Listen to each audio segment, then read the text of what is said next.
అందరికీ నమస్కారం. జగన్మోహన్ రెడ్డి గారు రాష్ట్రంలో చాలా బాధ్యత లేని పర్యటనలు చేస్తున్నారు.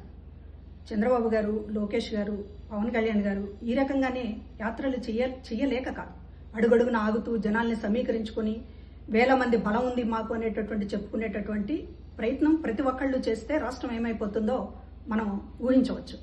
కానీ పబ్లిక్ మీటింగ్ లేకపోతే ఒక రాజకీయ కార్యక్రమం అంటే రాజకీయ కార్యక్రమం, పరామర్శ అంటే పరామర్శ, ఒక విజ్ఞతతోటి రాజకీయ నాయకులు ఎవరైనా కూడా పాటిస్తారు. కానీ జగన్మోహన్ రెడ్డి గారికి పెళ్ళైనా, పరామర్శ అయినా, లేకపోతే కాలు కదిపితే ఒక రాష్ట్రానికి సంబంధించినటువంటి ఒక పెద్ద జాతరలాగా చేసేటటువంటి ఒక కార్యక్రమాన్ని తీసుకుని రాష్ట్రంలో మిగతా ప్రజానీకానికి అందరికీ కూడా ఇబ్బంది కలిగిస్తున్నారు. ఇది బాధ్యత లేనటువంటి పర్యటనలు. మరొకటి, ఈ పర్యటనల్లో ఆయన ఏం చెప్పదలుచుకున్నారనేటటువంటిది అడుగుతున్నాం. అంబటి రాంబాబును పరామర్శించారు, జోగి రమేష్ను పరామర్శించారు. వారు మాట్లాడినటువంటి బూతులు మా పార్టీ సంస్కృతి కాదు అనేటటువంటిది ఏ రోజైనా ఒక మాట మాట్లాడారా? ఆ రోజు కొడాలి నాని కానీ, వల్లభనేని వంశీ కానీ, అసెంబ్లీలో మిగతా వాళ్ళు కానీ భువనేశ్వర్ గారి మీద ఇష్టం వచ్చినట్టు మాట్లాడుతున్నప్పుడు మీరు నవ్వి ఆనందించారు తప్ప ఈ బూతులు మాట్లాడే పరిస్థితి మాది కాదు అనేటటువంటిది ఎందుకు మీరు ఇప్పటిదాకా ఒక మాట చెప్పలేకపోయారు? వరా రవీంద్రారెడ్డిని వెనకేసుకొచ్చారు, ఈ రోజు అంబటి రాంబాబుని వెనకేసుకొస్తున్నారు, జోగి రమేష్ని వెనకేసుకొస్తున్నారు. అంటే వైసీపీ పార్టీ బూతుల సంస్కృతి కలిగినటువంటి పార్టీ, సమర్థించేటటువంటి పార్టీ అని జగన్మోహన్ రెడ్డి గారు 1000కి 1,00,000 సార్లు చెప్పకనే చెప్తున్నారు.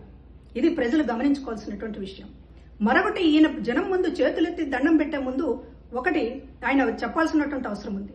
చేతులు ఎత్తి మొక్కే ముందు ఆ దేవుడి ముందు, అదేవిధంగా కోట్లాది మంది ఆంధ్ర ప్రజల ముందు తిరుమల లడ్డూ విషయంలో మీ పాలనలో ఎందుకు ప్రసాదాన్ని ఒక విష రసాయనాలతో నింపారనేటటువంటి చెప్పాల్సినటువంటి అవసరం ఉంది. మీ పాలనలో జరిగినటువంటి కాలకూట విషం తిరుపతి బాలాజీ లడ్డూ పేరుతోటి మొత్తం దేశమంతా పంచారే, దానికి సంబంధించినటువంటి సమాధానం చెప్పకుండా మీరు మంది మార్బాలన్నీ పోగేసుకుని నేను ఏం చేసినా చెల్లుతుంది అనేటటువంటి మాట మాట్లాడితే ఇక్కడ చూస్తూ ఊరుకోవడానికి ఆంధ్ర ప్రజలు పిచ్చివాళ్లు కాదు. ఇవాళ మీరు సమాధానం చెప్పాల్సినటువంటి అవసరం ఉంది. మీరు ముఖ్యమంత్రి కాదు, 11 స్థానాలకి పడిపోయి జవాబుదారితనంగా ఉన్నటువంటి నాయకుడు. మీ పాలనలో జరిగినటువంటి పాపాల చిట్టా ఒక్కొక్కటి బయటపడుతూ ఉంటే దాని మీద ఒక్కరోజు కూడా ప్రజల ముందు మాట్లాడరు, మీడియా ముందు మాట్లాడరు. ఎదురుదాడి తప్ప ఒక్క ఆరోపణకి, ఒక్క ఆధారాలకి మీరు ఈ రోజున సమాధానం చెప్పేటటువంటి పరిస్థితి లేదు.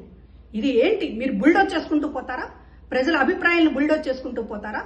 లేకపోతే సిట్ నివేదికల్ని, సిబిఐ నివేదికల్ని అన్నింటినీ బుల్డోజ్ చేసుకుంటూ పోతారా? మీ మందబలం అనేటటువంటి దాన్ని ఏదో చూపిస్తూ మొత్తం మీ చుట్టూ కూడా ఒక భ్రమల రాజకీయాన్ని తిప్పుతా ఉన్నారు. ప్రజల ముందు మీరు ఎప్పటికప్పుడు జవాబు చెప్పాల్సినటువంటి అవసరం ఉంది. ఈ రోజు మేము అడుగుతూ ఉన్నాం, కల్తీ లడ్డు విషయం మీరు సమాధానం చెప్పండి. అదేవిధంగా బూతుల సంస్కృతి మీ పార్టీదా చెప్పండి.